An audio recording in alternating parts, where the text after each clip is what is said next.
दोस्तों, हम सभी एक दूसरों को देखकर यह सोचते हैं कि हमसे सुखी तो वह है, उसके पास तो घर है, परिवार है, वो कितना खुश है, और मेरे पास तो सिर्फ और सिर्फ दुख है। आखिर असल जिंदगी में सुखी कौन है? आइए इसे एक छोटी सी कहानी के माध्यम से समझते हैं। नमस्कार दोस्तों, बहुत समय पहले की बात है। एक बार एक भिखारी गांव में भीख मांगने के लिए जाता है।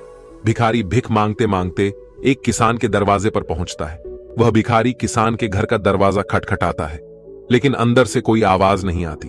दरवाजा खुला होने के कारण वह अंदर की ओर झांकता है, यह देखने के लिए कि कोई घर पर है या नहीं। वह देखता है कि किसान और उसका पूरा परिवार एक साथ बैठकर बात कर रहे हैं।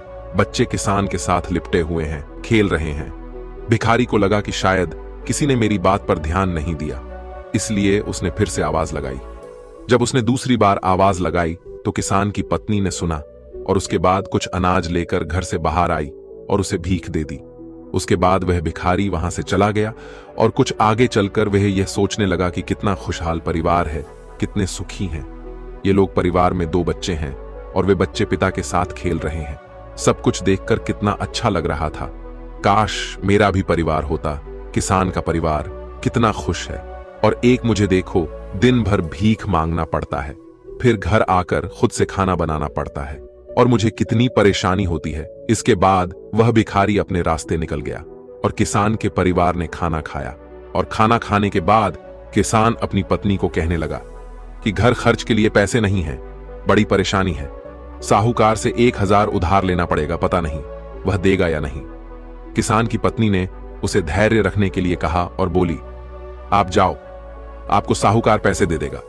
किसान गांव में एक सेठ के पास गया जिसके पास कपड़े की दुकान थी। वह ब्याज पर लोगों को पैसा देता था।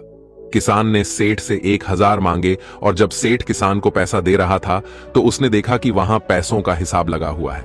किसान जब वहां से निकला तो वह सोच रहा था कि साहूकार कितना खुश है। मैं कहां 500 या 1000 के लिए घबरा रहा हूं, परेशान हो रहा हूं, और इस सेठ के पास 20,000 30,000 का हिसाब चल रहा है। किसान यह सोचते सोचते घर चला गया। सेठ की गांव में छोटी सी कपड़े की दुकान थी। गांव में कपड़े लाने के लिए उसे शहर जाना पड़ता था। वह शहर के एक बड़े दुकान से कपड़ा लाता था। अगले दिन वह सेठ शहर पहुंचा और वहां जो बड़े दुकान के सेठ जी थे उनसे मुलाकात की और उनसे सेठ से कहा कि कपड़ा खरीदना है। बड़े सेठ के पास उसका एक कर्मचारी संदेश आ रहा था कि 1 लाख का फायदा हो गया, 2 लाख का फायदा हो गया, कोलकाता में माल पहुंच गया है, मुंबई में हो गया। ये सब उसको वहां देखने को मिला। जब गांव का सेठ वहां से निकला तो वह सोचने लगा कि हम अपने आप को इस गांव का सबसे बड़ा सेठ मानकर बैठे हैं और 5000 10,000 में खेल रहे हैं। यहां तो लाखों का फायदा हो रहा है। ये सोचते सोचते वह सेठ कपड़े लेकर अपने गांव के लिए रवाना हो गया। इसके बाद बड़े सेठ शहर वाला सेठ के पास उनका नौकर आया और बोला, एक उतार आया है मालिक, 7 लाख का घाटा हो गया है। सेठ जी का दिमाग ठनक गया। तभी दूसरा नौकर आया और बोला, आज आपको दावत में जाना है। अपने जो राय बहादुर साहब हैं उनके यहां दावत है। लॉर्ड साहब आने वाले हैं, आप तैयार हो जाइए। हमने मोटर गाड़ी लगा दी है। सेठ जी दुखी मन से तैयार हुए और गाड़ी में बैठ गए, और कुछ देर के बाद सेठ जी राय बहादुर के घर पहुंच गए। वहां दावत सजी हुई थी, बड़े बड़े सेठ आए हुए थे।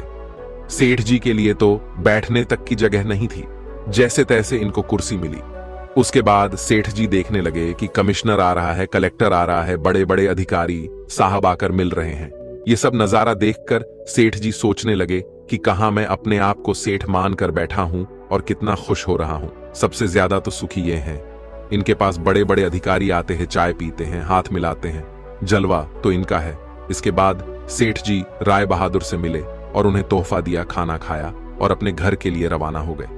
राय बहादुर साहब के यहां दावत खत्म हो चुकी थी और इनका सर दर्द होने लगा, क्योंकि इन्हें दिन भर से चिंता थी कि दावत कैसी होगी। जाकर कमरे में लेट गए। नौकर आकर इनकी सेवा करने लगे। जब सर दर्द बढ़ गया तो डॉक्टर बुलाया गया। तभी राय बहादुर साहब के पास एक संदेश आया जिससे मालूम चला कि व्यापार में घाटा हो गया है।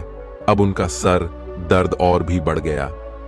राय बहादुर ने अपने नौकरों से कहा, क्या जिंदगी है, बड़े बड़े अधिकारी को चाय पिलानी पड़ती है, पार्टी रखनी पड़ती है, वह सब करते हैं, इसीलिए हमें भी दावत रखनी पड़ती है, वरना कौन इतना सरदर्द मोल ले। तभी उन्होंने देखा कि खिड़की से एक भिखारी जा रहा था जो अपने हाथ में डंडा लेकर गाना गा रहा था। राय बहादुर साहब ने नौकरों से कहा, देखो, जिंदगी में खुश तो ये है, सुखी तो ये है, इसको कोई चिंता नहीं है, न घाटे की न फायदे की। यह वही भिखारी था जो किसान को सुखी मानता था, खुश मानता था। दोस्तों, हर इंसान खुश तो है, लेकिन वह अपने से धनवान व्यक्ति को देखकर दुखी हो जाता है और उसे लगता है कि सिर्फ धनवान व्यक्ति ही खुश और सुखी है।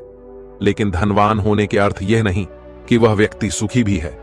अगर आप जीवन में खुश और सुखी रहना चाहते हैं तो अपने से धनवान की ओर ना देखें, क्योंकि हो सकता है जो जीवन आप जी रहे हो वैसा जीवन पाने के लिए भी कुछ लोग तरस रहे हो। दोस्तों, दूसरी शिख जो हमें इस कहानी से लेनी चाहिए, जो हमें अपने आप से रूबरू करवाती है और हमारी असलियत दिखाती है कि हम जैसे हैं वैसे ही अच्छे हैं। एक छोटे से गांव में एक व्यक्ति रहता था जो पहाड़ से पत्थर तोड़ने का काम करता था। उस व्यक्ति को अपनी जिंदगी से कोई शिकायत नहीं थी। पूरे मेहनत और लगन से दिन भर काम करता और शाम को काम खत्म होने के बाद जो भी पैसा मिलता उसे लेकर अपने घर आता और अपने परिवार वालों के साथ कुछ समय व्यतीत करता था और फिर चैन से सो जाता था। ऐसा करते हुए उसे कई साल बीत गए थे। हर दिन की तरह वह अपना काम खत्म करके घर वापस जा रहा था। रास्ते में चलते चलते उसके मन में एक ख्याल आया कि यह भी कोई जिंदगी है। मैं सुबह से शाम तक पत्थर तोड़ने का काम करता हूं और शाम में मुझे थोड़े से पैसे मिलते हैं, जिससे मुश्किल से मेरे और मेरे परिवार का गुजारा हो पाता है। शायद आज मुझे कहीं से कुछ ऐसी शक्ति मिल जाए जिससे मैं जो चाहूं वह पूरा हो जाए। वह घर गया, खाना खाया, लेकिन उसका ध्यान खाने की ओर नहीं था। उसके दिमाग में बस एक ही ख्याल था कि काश मुझे कोई ऐसी अलौकिक शक्ति मिल जाए जिससे मैं जो चाहूं हासिल कर सकूं। वह इस बात को सोचते सोचते सो गया। फिर नींद आने के बाद उसे एक सपना आया। सपने में उसने देखा कि वह रोज की तरह अपना काम खत्म करके घर लौट रहा था। तभी रास्ते में उसे एक बहुत बड़ा घर दिखा। तभी उसके मन में विचार आया, काश यह घर मेरा होता और मैं इसका मालिक होता। और उसका इतना सोचते ही वह उस घर का मालिक बन गया। उसको यकीन ही नहीं हो रहा था कि उसने जो सोचा वह पूरा हो गया, लेकिन उसकी खुशी अधिक देर तक नहीं टिक पाई। अचानक से एक शोर सुनाई दिया। उसने देखा कि उसके घर के बाहर से एक रैली निकल रही है जिसमें बीचों बीच एक राजनीतिज्ञ है। उसे देखकर वहां खड़े लोग उसके नाम के नारे लगा रहे थे और सब उसको देखने के लिए तड़प रहे थे। तब उसको यह एहसास हुआ कि मैं कितना छोटा हूं, मेरा तो कोई अस्तित्व ही नहीं है इस राजनेता के समक्ष।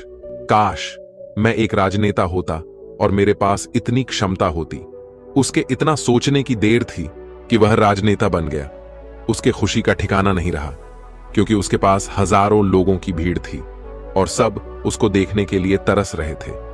लेकिन उसकी यह खुशी भी ज्यादा देर भी टिक नहीं पाई, क्योंकि धूप बहुत ही तेज थी और उस राजनेता को इतनी धूप में खड़े रहने की आदत नहीं थी। उसे चक्कर आया और वह बेहोश हो गया।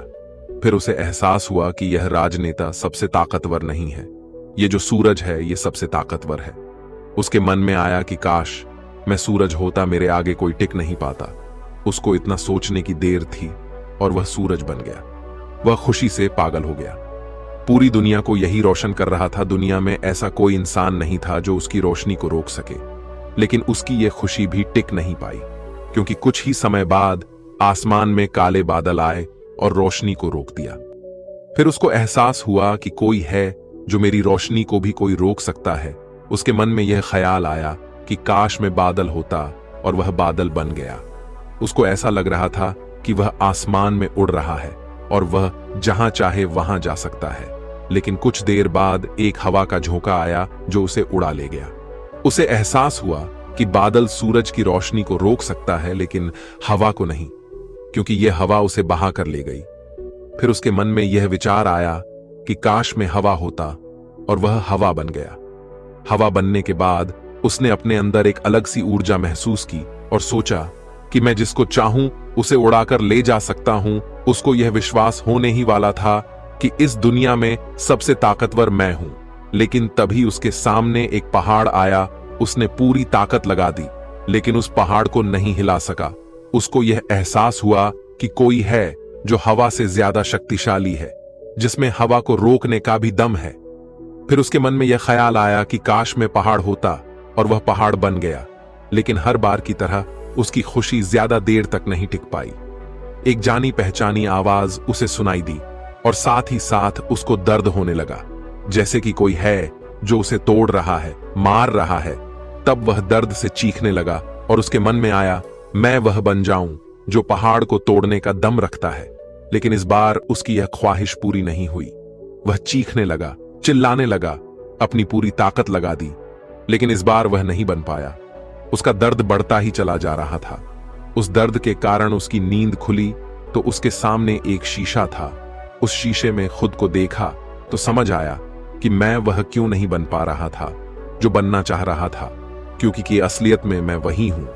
दोस्तों, किसी से कुछ सीखना अच्छी बात है, लेकिन अपना अस्तित्व को भुलाकर किसी और के अस्तित्व को अपना लेना खुद का एवं साथ ही उस ईश्वर रूपी कारीगर का भी अपमान करना होता है जिसे आपको सबसे अलग बनाया है।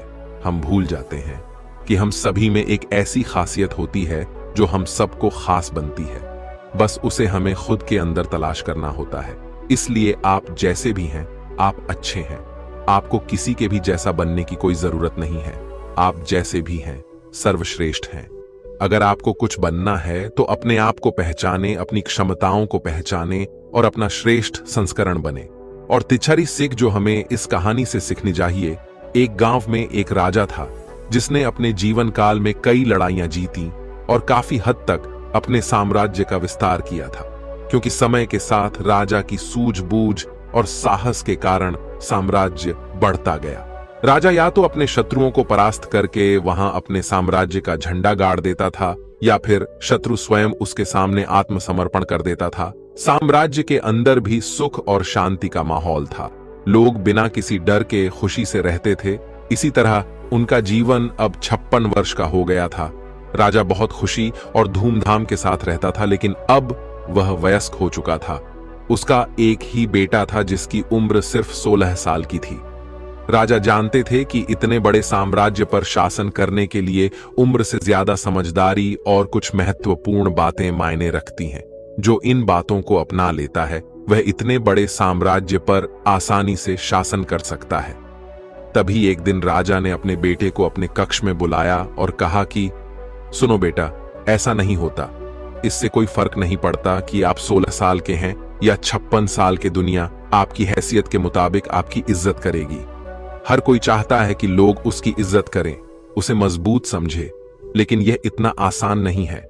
अगर आप चाहते हैं कि लोग आपका सम्मान करें तो सबसे पहले यह याद रखें, कभी भी किसी से आपका खुद का सम्मान करने के लिए ना कहे, किसी से सम्मान की भीख ना मांगे। ये कमजोरी की निशानी है, क्योंकि सम्मान लोगों के लिए एक शक्ति है। आप बने इतना अनमोल और शक्तिशाली ताकि उन्हें आपका सम्मान करना पड़े। क्या आप जानते हैं लोग समुद्र का सम्मान क्यों करते हैं? क्योंकि वह किसी को भी उसका सम्मान करने के लिए नहीं कहता है। समुद्र की शक्ति से प्रभावित लोग उसका सम्मान करते हैं क्योंकि वह शक्तिशाली है। लोगों के मन में समुद्र के प्रति सम्मान के अलावा आपके पास उस तरह की ताकत बनने का कोई और तरीका नहीं है ताकि लोगों को किसी भी स्थिति में आपका सम्मान करना पड़े। इसके लिए आप स्वयं को जीवन के हर पहलू में मजबूत और शक्तिशाली बनाएं। अपना वादा हमेशा पूरा करें, इससे आपको स्वचालित रूप से सम्मान मिलेगा। साथ ही दयालु बने और दूसरों का भी सम्मान करें। ये याद रखें कि हमेशा दूसरों से सीखते रहे। कुछ ना कुछ घटित होता रहता है। आप कभी भी सब कुछ नहीं जान सकते। जीवन की वास्तविक शिक्षा भी वास्तविक जीवन से ही मिलती है। युवावस्था में आप जितनी अधिक चुनौतियों का सामना करेंगे, आप उतने ही अधिक मजबूत बनेंगे। आने वाले समय में आप और अधिक प्रगति करेंगे। ये जीवन का वह समय है जहां आपको लड़कियों के प्यार में नहीं पड़ना है, बल्कि खुद को मजबूत बनाने पर ध्यान केंद्रित करना है। जब आप एक अनमोल और शक्तिशाली व्यक्ति बन जाएंगे, ताकि जब आप बनना चाहें तो यह अपने आप आ जाए। अपने जीवन में बेहतरी लाएं और आगे बढ़ना शुरू करें तो कुछ लोग आपको पीछे खींचने की कोशिश करेंगे। यह लोग आपके मित्र या परिवार में से कोई भी हो सकते हैं, या आपके सपनों का मजाक उड़ाएंगे, या आपको ऐसी आदतें अपनाने के लिए कहेंगे जिससे आपका समय और ऊर्जा बर्बाद होती है, क्योंकि वे आपको आगे बढ़ते नहीं देखना चाहते हैं। वे आपकी प्रगति से ईर्ष्या करेंगे क्योंकि उनकी कमजोरी और आलस्य के कारण वे काम करने में असमर्थ हैं। वह नहीं चाहते कि आप ऐसा कर सकें। साथ ही लोग आपको पीछे खींच लेंगे, क्योंकि कुछ दोस्ती सिर्फ थोड़े समय के मनोरंजन के लिए बनाई जाती है। इसलिए जब आप उन चीजों को करना बंद कर देंगे तो उनका मजा कुछ समय के लिए कम हो सकता है जो वह आपके साथ बिताते थे। इसीलिए वे आपको पीछे खींचने की कोशिश करेंगे और आपको अपने जैसा बना देंगे। यदि आप सोच रहे हैं कि मुझे इतना त्याग क्यों करना चाहिए, जीवन आराम से जीना चाहिए, इसलिए यह याद रखें कि यदि अपने लक्ष्य के लिए अपनी इच्छा नहीं छोड़ेंगे तो आपको अपने लक्ष्य का बलिदान देना होगा। यदि आप लक्ष्य के लिए हार नहीं मानेंगे और कुछ समय के लिए मौज मस्ती में फंस जाएंगे तो जीवन के अंतिम चरण में आपको पछताना पड़ेगा। राजा ने अपने बेटे से आगे कहा, जब आप लक्ष्य के लिए काम करना शुरू करेंगे तो आपको ऐसे नए लोग मिलेंगे जो आपको समझेंगे और आपको आगे बढ़ने में मदद करने के लिए तैयार होंगे। इसलिए उन लोगों को प्राथमिकता देना शुरू करें जो आपके मूल्यों और लक्ष्यों के साथ संरेख हो। बस उन लोगों से दूर हो जाएं जो आपको रोक रहे हैं और उनके साथ रहकर आपका भविष्य अद्भुत हो। बुरे लोग आपके परिवार के सदस्य और दोस्त भी हो सकते हैं, इसलिए उनसे दूर से ही प्यार करें और अपना प्यार रखें। लक्ष्य पहले, इसके लिए आपको सफल आदतें अपनानी होंगी। कई बार आपको दूसरी जगह जाकर रहना पड़ता है। आपको भी अकेलापन महसूस हो सकता है, लेकिन यह बुरा नहीं है। कुछ समय अकेले रहे अच्छा है, क्योंकि इससे यह समझने में मदद मिलती है कि आप वास्तव में कौन हैं और आप जीवन में क्या हासिल करना चाहते हैं। दोस्तों, यह कहानी हमें सिखाती है कि हर इंसान खुश तो है, लेकिन वह अपने से धनवान व्यक्ति को देखकर दुखी हो जाता है और उसे लगता है कि सिर्फ धनवान व्यक्ति ही खुश और सुखी है। लेकिन धनवान होने के अर्थ यह नहीं कि वह व्यक्ति सुखी भी है। अगर आप जीवन में खुश और सुखी रहना चाहते हैं तो अपने से धनवान की ओर ना देखें, क्योंकि हो सकता है जो जीवन आप जी रहे हो वैसा जीवन पाने के लिए भी कुछ लोग तरस रहे हो। तो अब आपको जवाब मिल गया होगा कि जीवन में हर वह इंसान सुखी है जो अपने से ऊंचे धनवान व्यक्ति की ओर नहीं देखता। हमारे अंदर क्या खूबी है, क्या विशेषता है, यह हम कभी समझ ही नहीं पाते हैं। आज जिसको देखो वह किसी और के जैसा बनना चाहता है, वह किसी और की जिंदगी जीना चाहता है।